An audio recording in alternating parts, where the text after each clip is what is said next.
Hi, Lou Pulsfer here to talk about game design versus the player's experience. And this is part one of two parts.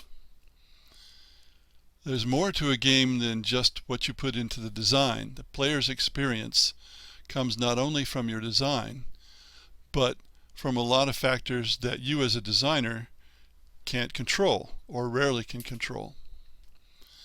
For example, who you play with, their attitudes toward playing games, and their attitudes this particular time, the environment you play in, they're all part of the experience. And this partly could be characterized by a quote from Debbie Ridpath-Oey: "I'd much rather play a mediocre game with people who are fun than a great game with people who aren't." Of course, the definition of people who are fun varies widely. The appearance of the game is also a part of the experience, and that's largely out of the hands of the designer of a tabletop game, who would, of course, like to have lovely miniature figures and fine art and so on, but that's the purview of the publisher. Even for video designers, the publisher has a lot to say about the appearance of the game. Also, art costs money. Even though it's a digital product, just a bunch of electrons, somebody has to create the art that goes into the game. So there are financial constraints in any case. And I'm assuming initially the old designer-publisher relationship, not self-publishing. But even in self-publishing, if you want to break even or make money, you're limited in what you can do. Anyone can design a game with lots of minis and lots of artwork and lots of cards and so on, but getting it published in that form is quite another thing, because money talks.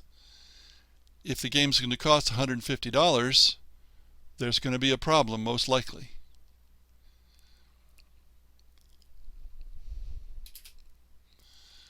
Player expectations matter too, and the designer can't control player expectations.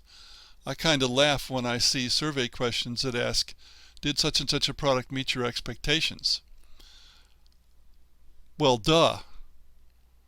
There's no way that the designer can know what the expectations are. He can try to design for a particular target market, but that doesn't mean that each person who's selected the product is in that target market. So the best that the designer can do is try to shape the expectations, remembering that once it's in hands of the publishers, they may do what they want.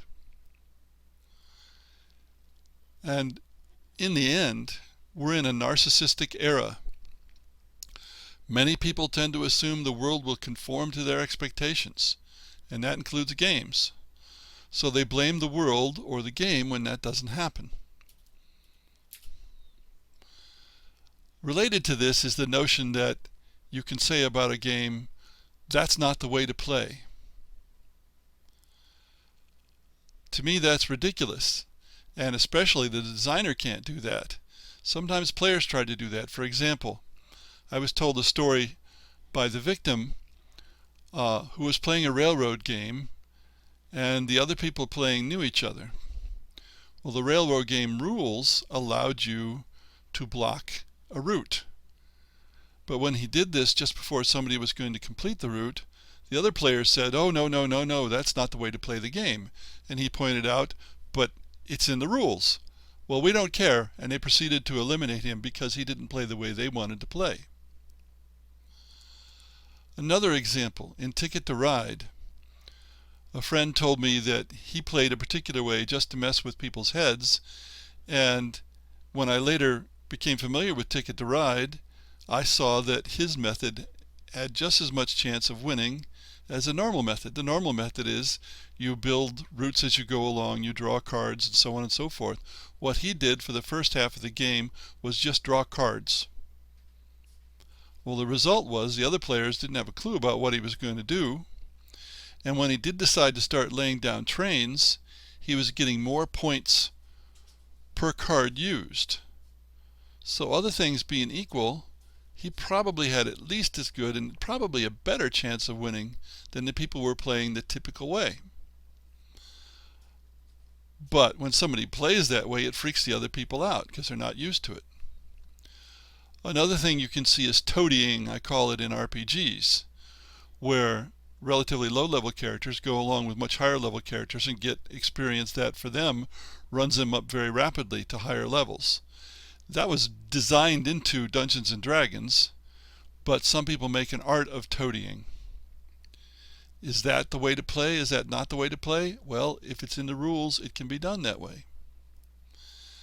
The designer can't expect people to play a certain way unless the rules force that on them somehow. In other words, a designer cannot legislate behavior.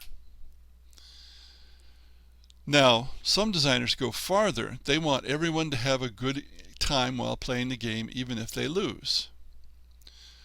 Well, this is typical of party games, but not of hobby games. It's also very 21st century.